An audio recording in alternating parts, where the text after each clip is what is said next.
Hello. They were farmers, not soldiers, armed with pitchforks and wooden spears, facing the most powerful knights in Europe. But on the fields of Courtrai, the impossible happened. The bell of Bruises tolled like a heartbeat against the summer sky, slow, solemn, and filled with anger. Its sound rolled across the cobbled streets and over the fields, calling not to prayer but to rebellion. Men stopped at their looms and forges. Women at the markets froze midword.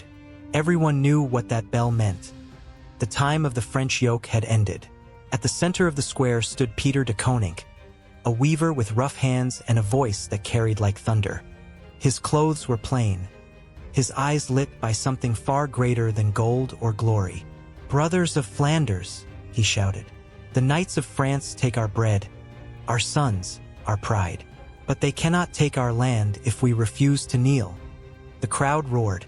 Farmers lifted their pitchforks. Blacksmiths raised hammers still glowing from the forge.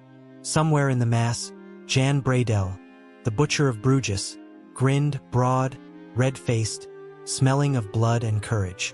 "Let them come," he bellowed. "We'll carve their pride as we carve their meat."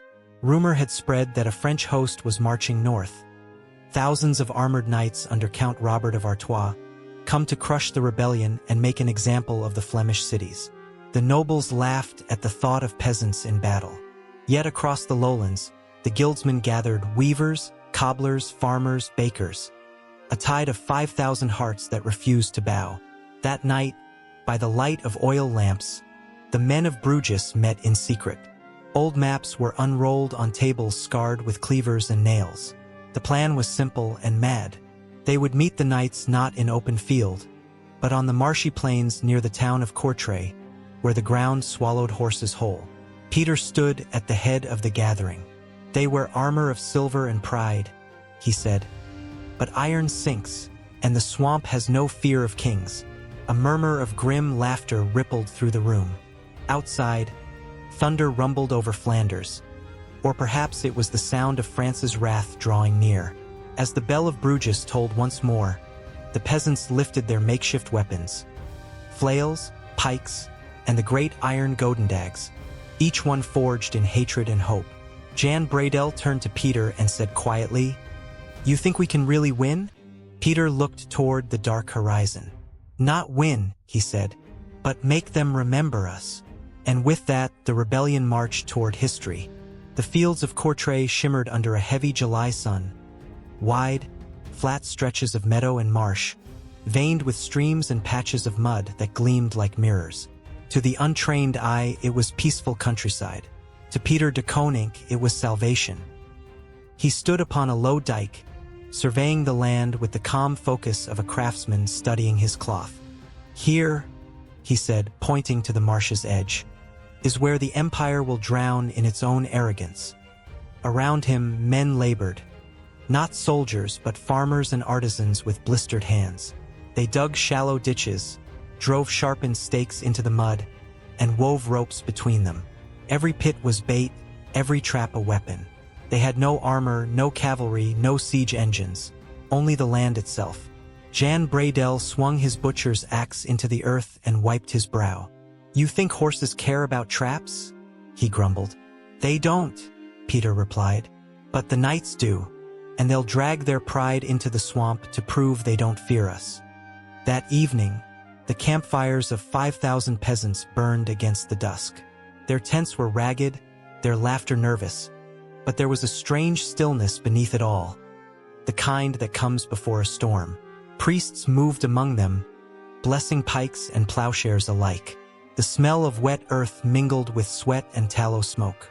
Peter gathered his captains, guildsmen, mayors, and even a few outlaws, around a rough wooden table. "Tomorrow, they will come glittering like gods," he said. "Remember, gods bleed when they fall." From the south, they could already see the flicker of French banners, the fleur-de-lis like blue fire against the sunset. Trumpets echoed faintly across the plain. Count Robert of Artois and his knights had arrived, nearly 10,000 strong, gleaming in gold and silver armor, each bearing a name known across Europe. In their camp, French squires laughed and wagered who would claim the most Flemish heads. Some carried ropes to tie captives for ransom. They called it a hunt. But in the dark, across the marsh, the peasants sharpened stakes and whispered prayers to saints who had long been deaf to peasants' cries. Jan Bradel sat by the fire, carving a piece of wood into a crude figure, a knight with his head bowed. He held it up to Peter. "You ever seen one of them bleed?" "Not yet," Peter answered, "but I intend to." As dawn crept over Courtrai, the mist began to rise, thick and low, curling over the traps like a shroud.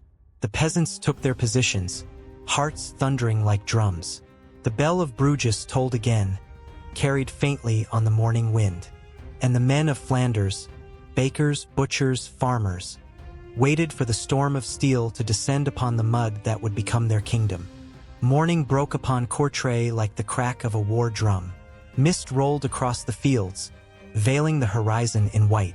Then came the sound, faint at first, like distant thunder over the sea. The rhythmic pounding of hooves. It grew louder, deeper, until the very earth trembled beneath the weight of France. From the ridge beyond the marsh, the knights appeared. A river of metal and banners, shimmering gold and azure beneath the rising sun. Thousands of them, armored from helm to spur, their lances upright like a forest of steel. Each bore a crest that spoke of ancient bloodlines. Lions, crosses, dragons, the symbols of an empire that believed itself immortal. Count Robert of Artois rode at their head, his armor chased with gold, his horse draped in blue silk. He raised his sword toward the Flemish lines and laughed. "Behold," he cried, "the rabble who dare defy their betters. Today, we remind the world what it means to be born of noble blood." The knights cheered, trumpets blared. Somewhere in the distance, the peasants' drums answered, dull, uneven, like the heartbeat of the earth itself. Peter de Koninck stood at the front ranks, barefoot in the mud, the haft of his godendag planted firmly in the soil. Around him, the peasants waited in silence, their faces pale but steady.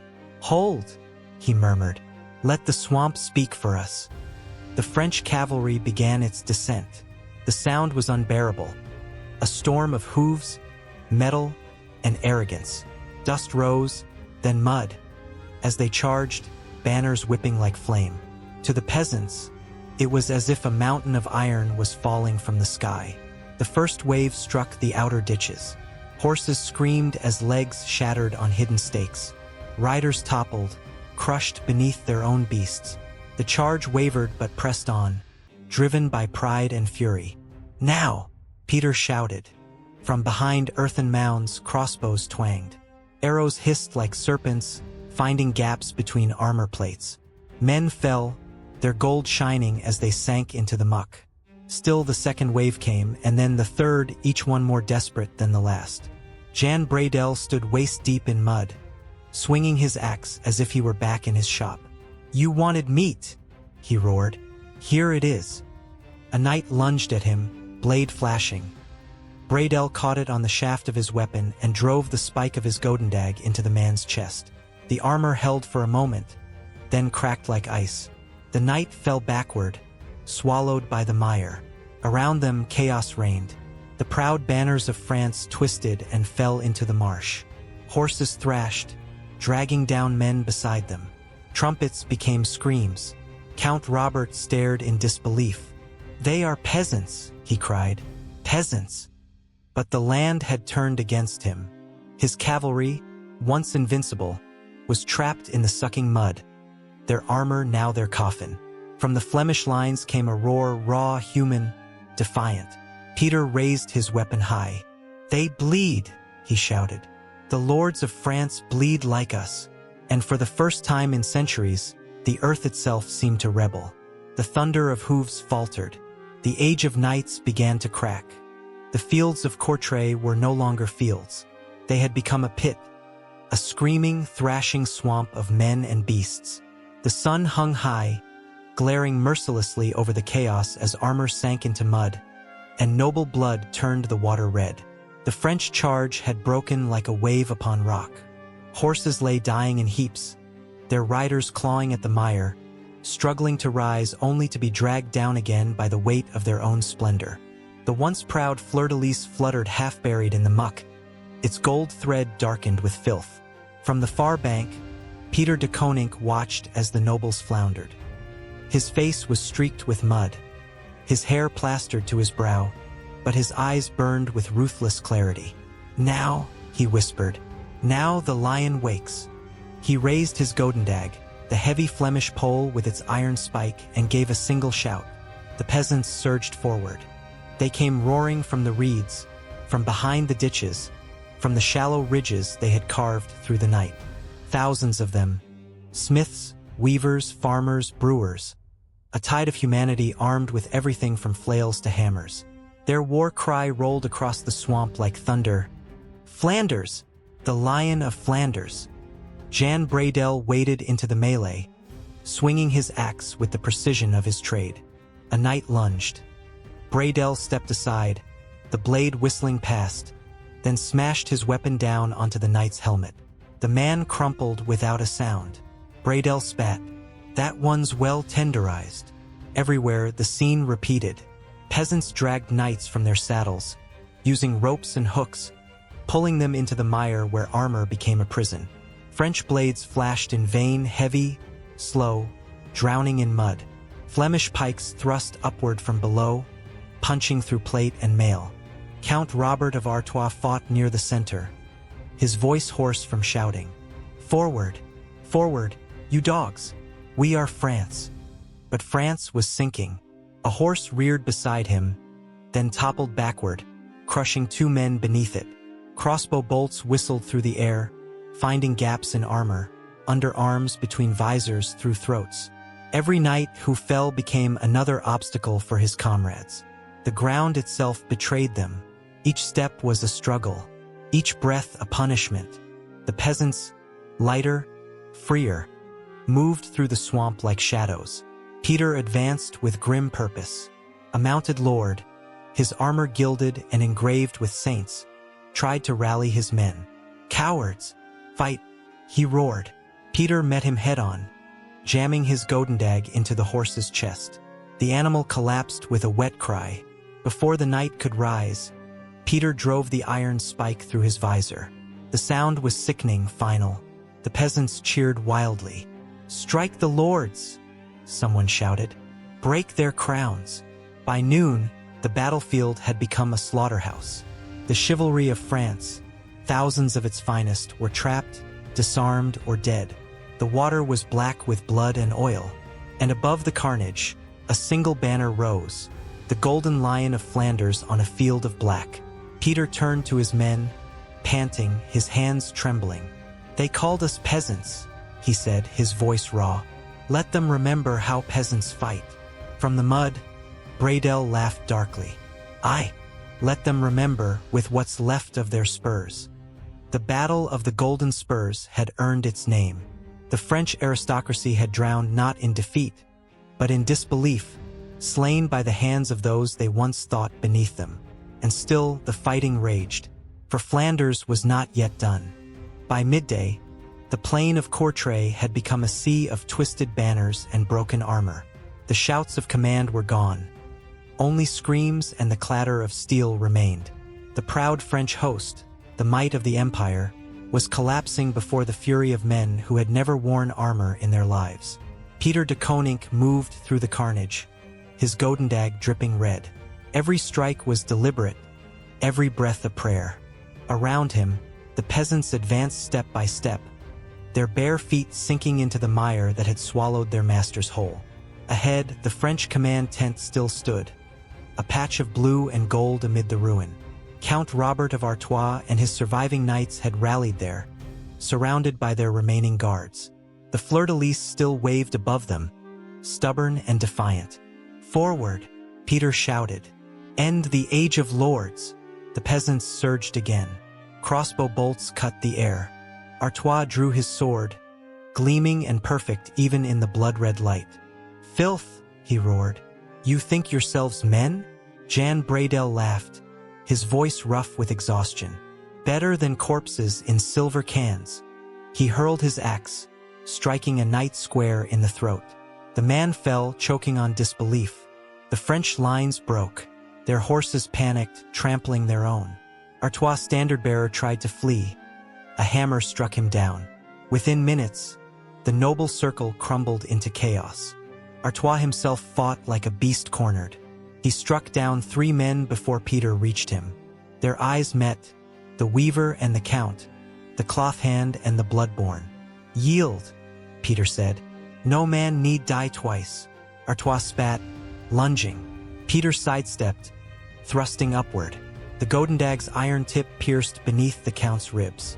The noble gasped once, staring at the mud, as if seeing it for the first time. When he fell, the field grew strangely quiet. The banner of France drooped, its gold thread darkening. A cry rose from the Flemish ranks. "Courtrai is ours. Flanders forever." The peasants began collecting the fallen knight's golden spurs, hundreds of them, glittering like stars in the blood. They piled them high upon a broken cart, not as trophies of greed, but as proof that no armor, no title, no birth could protect a man from justice. As the sun set, the plain blazed with their light, a field of gold born from the hands of those who once bent in servitude. The battle was over, but the air still trembled, heavy with smoke, blood, and the moans of the dying. The sun sank low, painting the sky crimson, as if heaven itself bled for what it had seen. Across the field, the men of Flanders stood in silence. Their weapons hung limp at their sides. Their faces were streaked with mud, sweat, and disbelief. They had done the impossible. 5,000 peasants, artisans, butchers, millers, and farmers had shattered the armored pride of France. Jan Bradel leaned on his axe, chest heaving. "God's bones," he muttered. "They said we'd last an hour." Beside him, Peter de Koninck looked over the plain. "An hour can change the world." They moved among the fallen, the glittering wreckage of chivalry. Thousands of golden spurs gleamed amid the mud, each one torn from a knight who had once believed himself untouchable. The peasants gathered them carefully, reverently, like relics from a broken faith. At sunset, the Flemish captains built a mound of these spurs upon a cart wheel, a shining monument amid the ruin. Around it, they placed the banners of the guilds, the hammer, the loom, the butcher's cleaver, emblems of the common man's victory. A priest stepped forward and raised his hands. "Not for vengeance," he said softly, "but for memory." The men bowed their heads.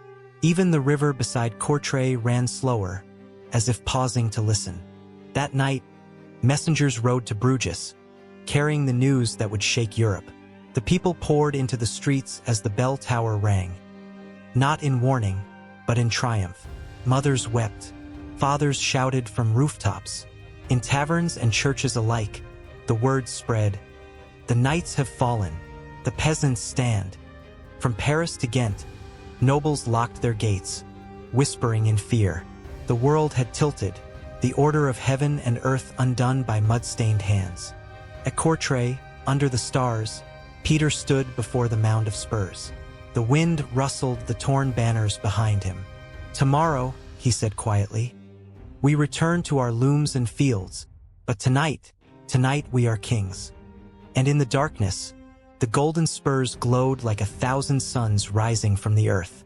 Far to the south, in the marble halls of Paris, summer sunlight poured through stained glass, painting the floor in royal blues and golds. Courtiers whispered in silken tones, the scent of wine and perfume heavy in the air.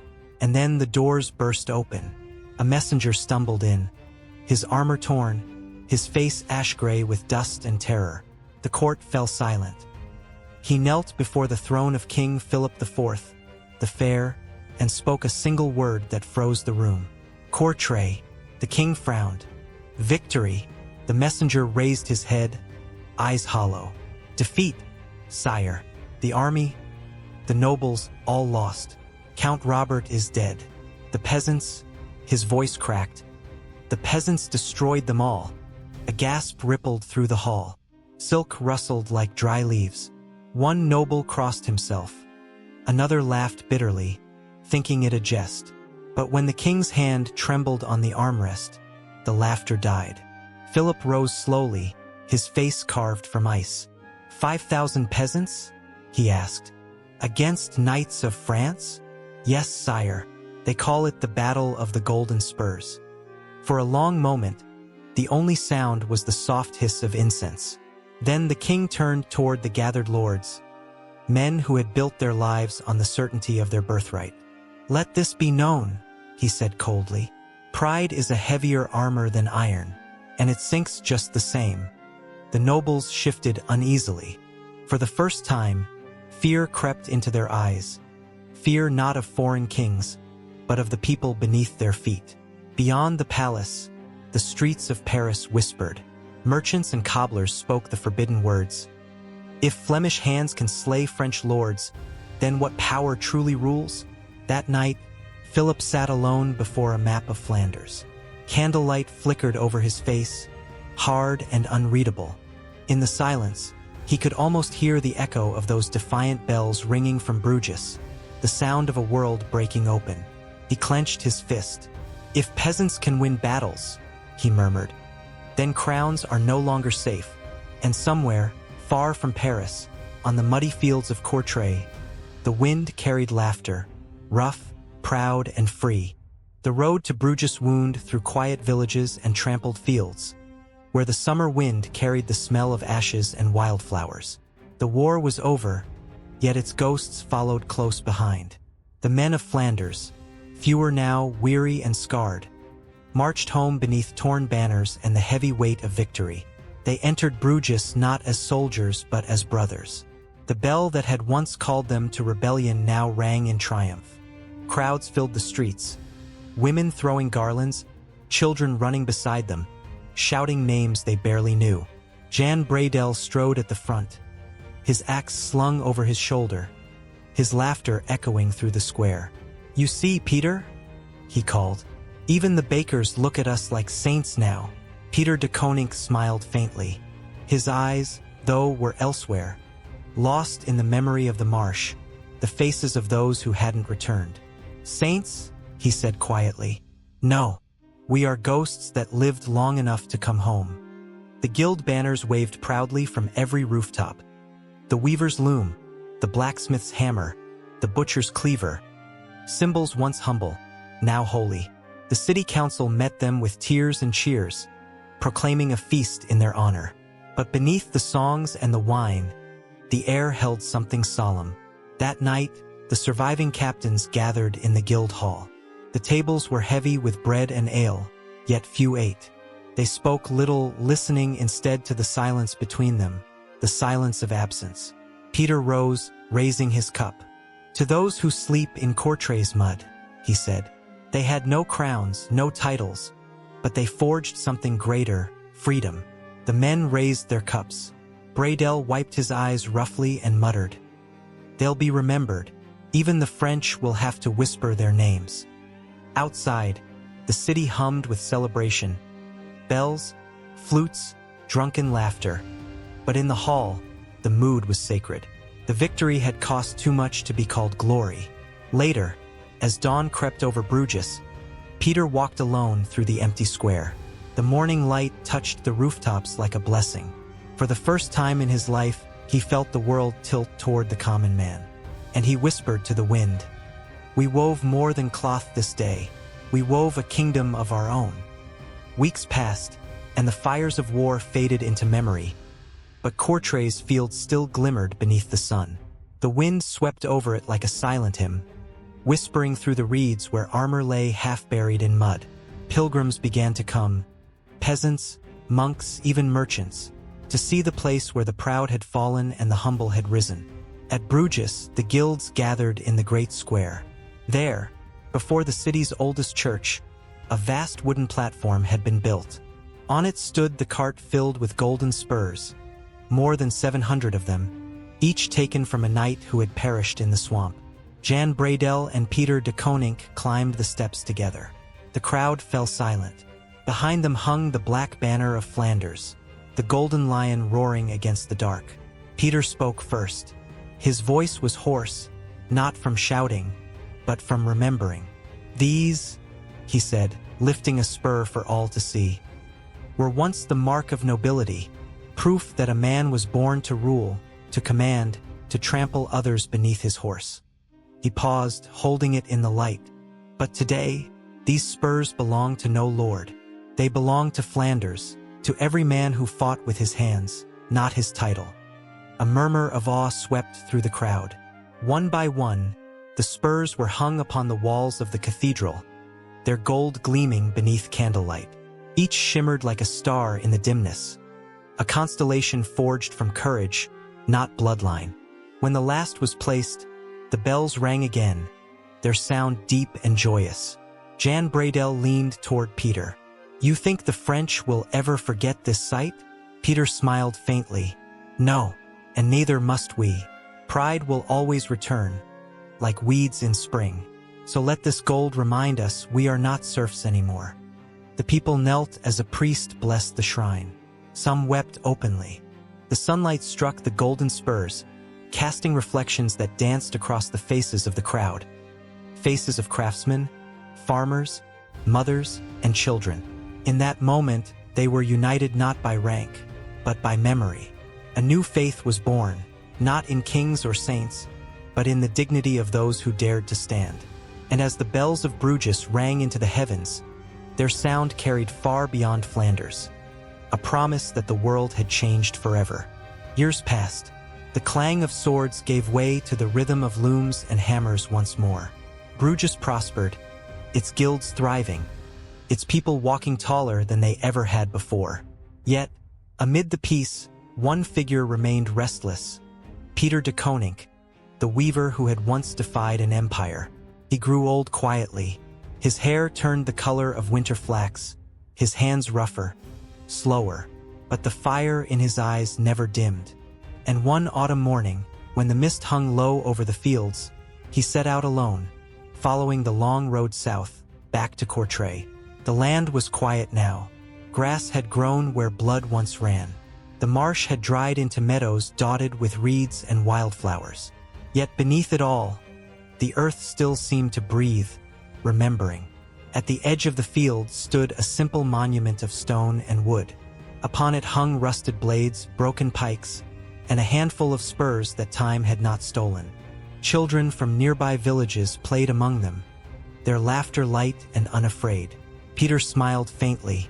He knelt, brushing his fingers through the soil. "You still keep them safe," he whispered. "All those who gave their names to the wind." A young shepherd approached, curious. "Old man," he asked, "is it true that peasants once beat the knights here?" Peter looked at the boy, bare feet, sun-browned face, the same eyes of courage that had stared down lances long ago. "True," he said softly. "And remember this, they did not fight because they hated kings. They fought because they had learned to love the ground beneath their feet." The boy nodded slowly, not yet understanding. As the sun sank, Peter rose and looked across the plain one last time. The wind picked up, rustling the tall grass. For a heartbeat, he thought he heard voices. Faint, distant, yet unmistakable. The cries of men shouting, "Flanders! The lion!" He closed his eyes and smiled. "Still roaring," he murmured. "Good." When the villagers found him the next morning, he was seated against the stone, his hands folded, his face peaceful. Around him, the reeds swayed, and the sky above Courtrai shone gold. And on nights when the fog drifts low across the fields, the farmers still say they hear it, the echo of the lion, rising from the marshes, roaring for all who dare to stand. For though empires fade and crowns crumble, the courage of the common man never dies. Bye.